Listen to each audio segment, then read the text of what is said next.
Hello guys, स्वागत है आप सभी का आपके अपने YouTube channel creative SP study 2022 पर।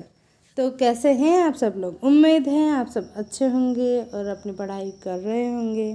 तो अब तक हमारे हिस्ट्री में फर्स्ट चैप्टर जो था मेवाड़ का गोहिल वंश वो समाप्त हो चुका है और उसका रिवीजन भी हमने कर लिया है।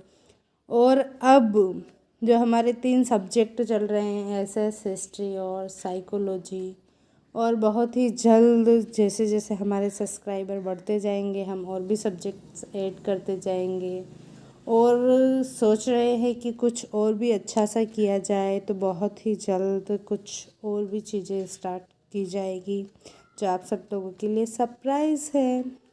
तो चलिए शुरू करते हैं आज का वीडियो। आज का हमारा टॉपिक रहने वाला है कछवा वंश। तो हमारे कछवा में आज हम पढ़ने वाले हैं आमेर या ढूंढाड़ के कछवाह। तो ढूंढाड़ के कछवा राजवंश के बारे में हम पढ़ने से पहले देख लेते हैं कि ढूंढाड़ का भौगोलिक विस्तार कहाँ तक है।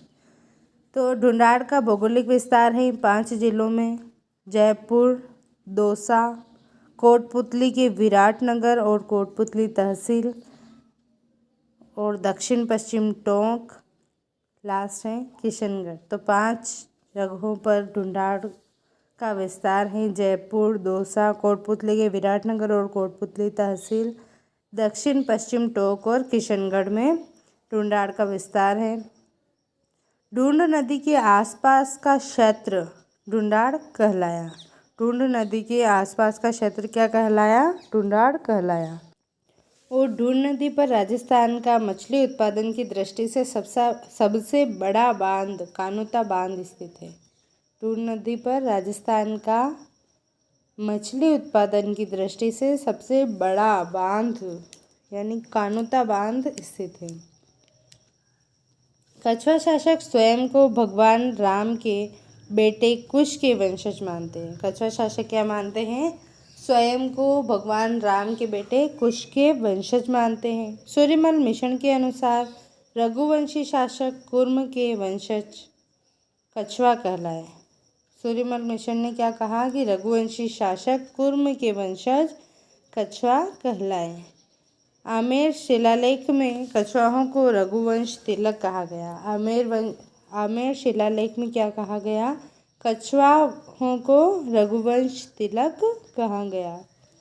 जी.एच. ओझा के अनुसार कछवाह राजवंश का आदि पुरुष कछवाह था। जी.एच. ओझा के अनुसार कछवा राजवंश का आदि पुरुष कछवाह था। आमेर की राज चिन्ह में अंकित है यतो धर्मस्तुतो जय। आमेर के राजवंश में क्या अंकित, राज चिन्ह में क्या अंकित है? यतो धर्मस्तुतो जय। आमेर की ध्वजा जो थी वो आरंभ में श्वेत यानी सफ़ेद रंग की थी, लेकिन मानसिंह फर्स्ट द्वारा काबुल अफगानिस्तान में 5 यवन कबीलों को परास्त करने के पश्चात ध्वजा पचरंगी हो गई तथा इस ध्वजा में मोरली झाड़ी का चित्रण है। तो आमेर की ध्वजा आरंभ में कैसे रंग की थी?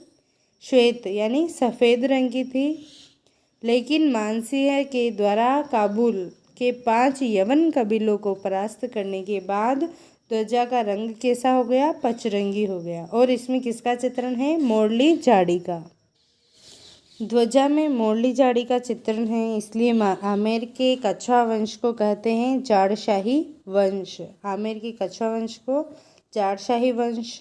आमेर में प्रचलित पगड़ियाँ जाड़शाही पगड़ी और आमेर में प्रचलित सिक्के जाड़शाही सिक्के कहलाते हैं। प्रचलित पगड़ियाँ जाड़शाही पगड़ी और प्रचलित सिक्के जाड़शाही सिक्के कहलाते हैं। और आमेर के कछवा वंश को क्या कहते हैं? जाड़शाही वंश कहते हैं। कछवाहों के कुल देवता गोविंद देव जी का मंदिर जयपुर में स्थित है। गोविंद देव जी कछवाहों के कुल देवता है, इनका मंदिर कहाँ स्थित है? जयपुर में। इस मंदिर का निर्माण सवाई जय सिंह ने करवाया और इसका वास्तुकार है दीपक सोमानी। गोविंद देव जी के मंदिर का निर्माण सवाई जय सिंह ने करवाया, जिसका वास्तुकार है दीपक सोमानी। कछवाहों की कुल देवी जमवाई माता का मंदिर रामगढ़ जयपुर, यानी जमवा रामगढ़ जयपुर में स्थित है। इस मंदिर का निर्माण दुल्हे राय ने करवाया। कछुआओं की कुल देवी जमवाई माता का मंदिर जमवा रामगढ़ जयपुर में स्थित है। इसका निर्माण दुल्हे राय ने करवाया था। कछुआओं की आराध्य देवी, कछुआओं की आराध्य देवी है शीला देवी। मंदिर आमेर जयपुर में स्थित है। मंदिर का निर्माण मानसिंह फर्स्ट ने करवाया। कछुआओं की आराध्य देवी कौन है? शीला देवी। और शीला देवी का मंदिर स्थित है आमेर जयपुर में। इस मंदिर का निर्माण करवाया मानसिंह फर्स्ट ने। कछुआ शासक गोविंद देव जी को अपना राजा मानते हैं, वह स्वयं को उनका दीवान मानते हैं। जैसे गोहिल शासक एकलिंगनाथ जी को अपना राजा और स्वयं को उनका दीवान मानते हैं, वैसे ही कछुआ शासक गोविंद देव जी को अपना राजा और स्वयं को उनका दीवान मानते हैं। मोरा दौसा क्षेत्र पर रालपसी चौहान का शासन था तथा बड़गुजरों ने आक्रमण कर दौसा जीत लिया। रालपसी चौहान ने नरवर एमपी के राजा सोड़ा सिंह से मदद मांगी तथा सोड़ा सिंह ने अपने बेटे दुल्हे राय को भेजा। रालपसी चौहान और दुल्हे राय ने बड़गुजरों को परास्त कर दौसा किले पर अधिकार किया। तो मोरा या दौसा क्षेत्र पर रालपसी चौहान का शासन था और यहाँ पर बड़गुजरों ने आक्रमण कर लिया और दौसा जीत लिया। रालपसी चौहान ने नरवर एमपी के राजा सोड़ा सिंह से मदद मांगी थी और सोड़ा सिंह ने अपने बेटे दुल्हे राय, जिसे धोला राय या तेजकरण के नाम से भी जाना जाता है, उसे भेजा और रालपसी चौहान और दुल्हे राय ने बड़गुजरों को परास्त करके दौसा पर अधिकार कर लिया। रालपसी चौहान ने अपनी बेटी सुजान कंवर का विवाह दुल्हे राय के साथ कर दिया तथा दहेज में दौसा किला दिया। तो रालपसी चौहान ने क्या किया? अपनी बेटी सुजान कंवर का विवाह दुल्हे राय के साथ कर दिया तथा दहेज में दौसा किला दिया। दौसा किला देवगिरी पहाड़ी पर स्थित है तथा छाजला नुमा या सूप नुमा आकृति में निर्मित है। दौसा किला कहाँ स्थित है? देवगिरी पहाड़ी पर। और इसकी आकृति कैसी है? तो छाजला नुमा या सूप नुमा इसकी आकृति है। दुल्हे राय, जिसे तेजकरण या धोला राय के नाम से भी जाना जाता है, 1137 यानी 1137 ईस्वी में दुल्हे राय ने दौसा में कछुआ राजवंश की स्थापना की और दौसा को अपनी पहली राजधानी बनाया।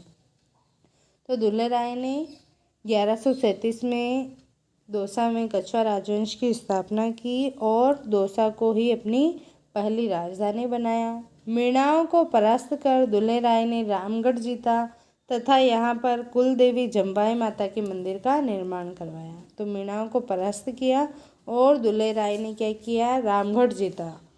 यहाँ पर कुल देवी जमवाई माता के मंदिर का निर्माण करवाया। दुल्हे राय ने कछुआओं की दूसरी राजधानी रामगढ़ को बनाया।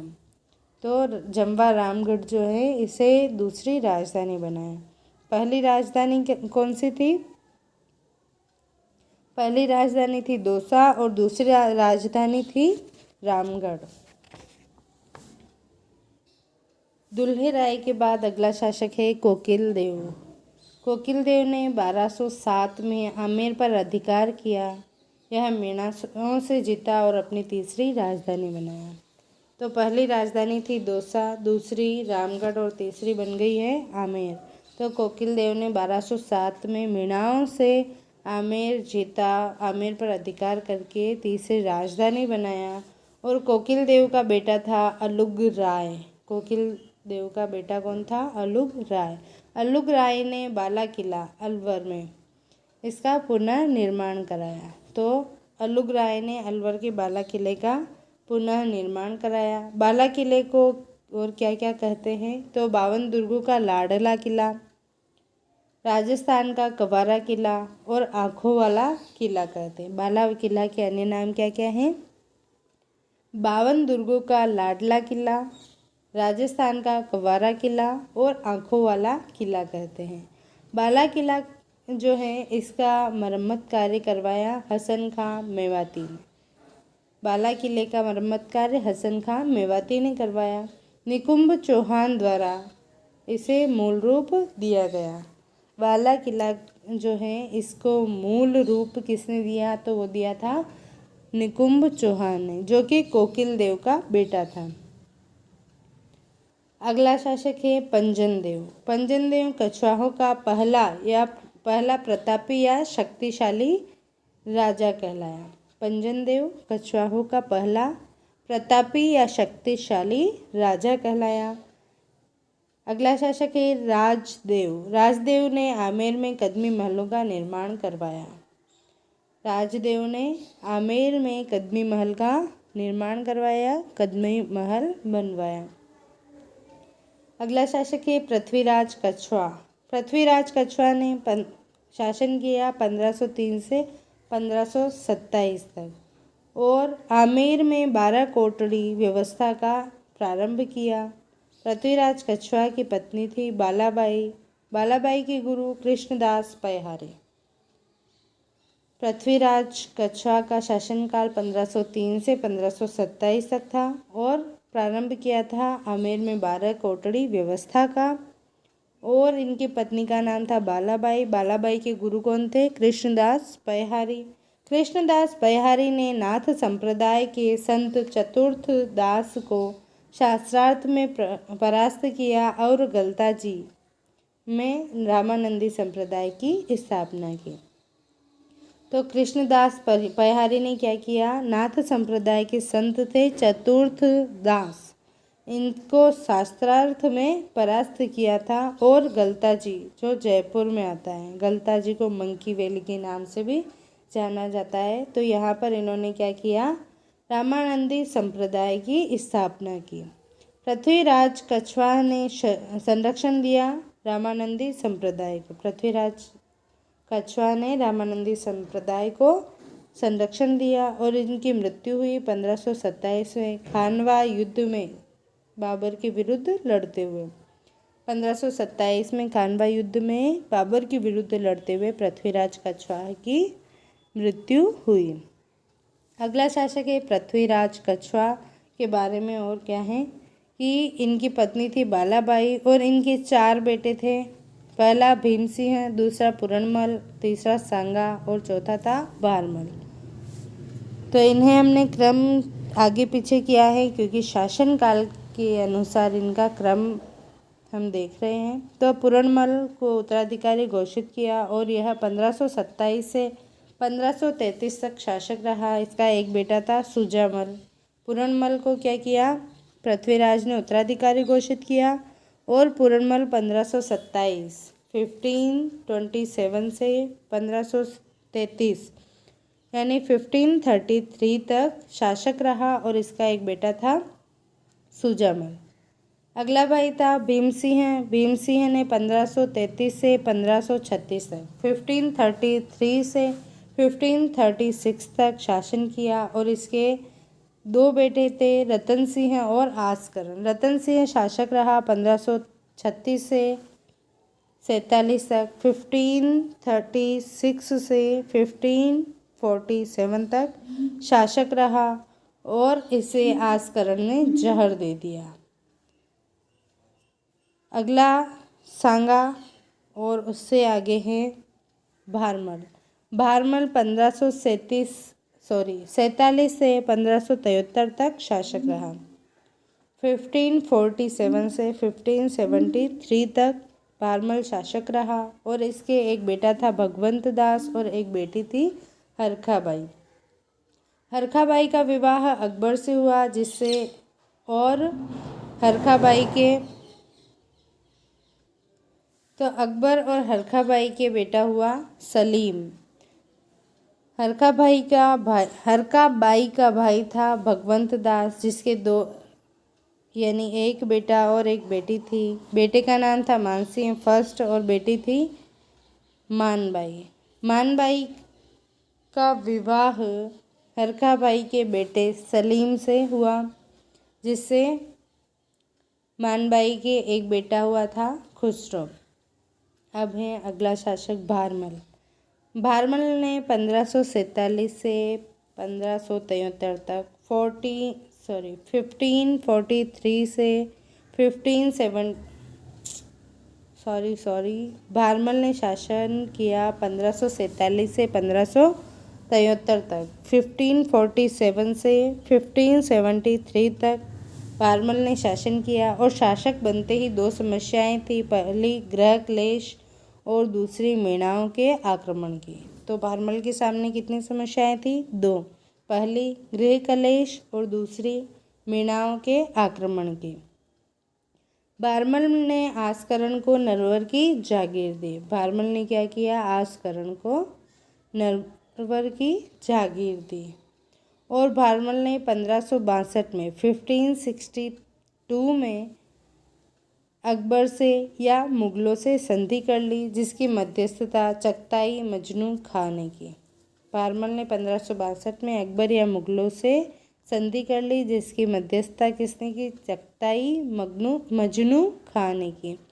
भारमल राजपुताने का पहला शासक था जिसने मुगलों से संधि की तथा वैवाहिक संबंध बनाए। भारमल राजपुताने का ऐसा पहला शासक था जिसने क्या किया?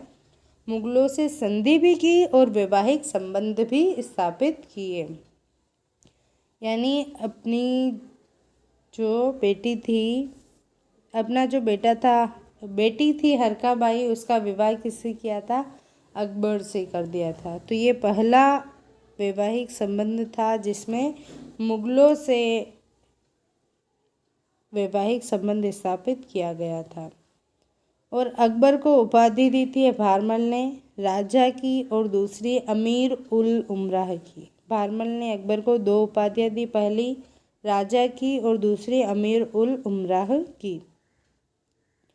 भारमल की बेटी हरकाबाई, जिसे मरियम उज्जवानी या उज्जमानी और जोधा के नाम से जाना जाता है, इनका विवाह 1562 में अकबर से कर दिया, जिससे बेटा हुआ 1569 में सलीम।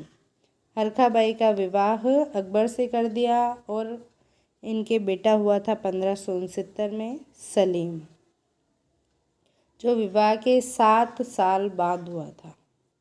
यह विवाह सांभर में संपन्न हुआ। हरकाबाई यानी जोधा का विवाह अकबर से कहाँ हुआ था? सांभर में हुआ था। और ये जो सलीम नाम रखा अकबर ने अपने बेटे का, तो वो क्यों रखा? क्योंकि अकबर जो था वो शेख सलीम चिश्ती से बहुत प्रभावित था, इसी कारण अपने बेटे का नाम रखा सलीम।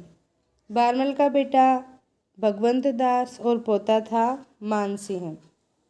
तो भगवंत दास और मानसिंह 1562 से मुग़ल दरबार में नियुक्त हुए। भगवंत दास और मानसिंह 1562 यानी 1562 में मुग़ल दरबार में नियुक्त हुए, जब मानसिंह 12 वर्ष का था।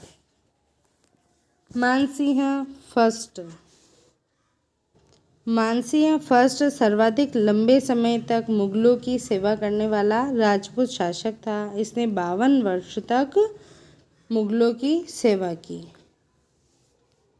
गाइस, वीडियो पसंद आया हो तो वीडियो को लाइक करें और अपने दोस्तों के साथ शेयर करें ताकि उन्हें भी इन वीडियोस का लाभ मिल सके।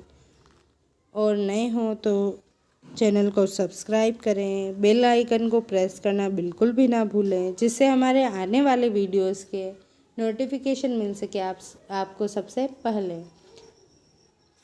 Thanks for watching. Keep reading, keep learning and keep watching. Bye bye.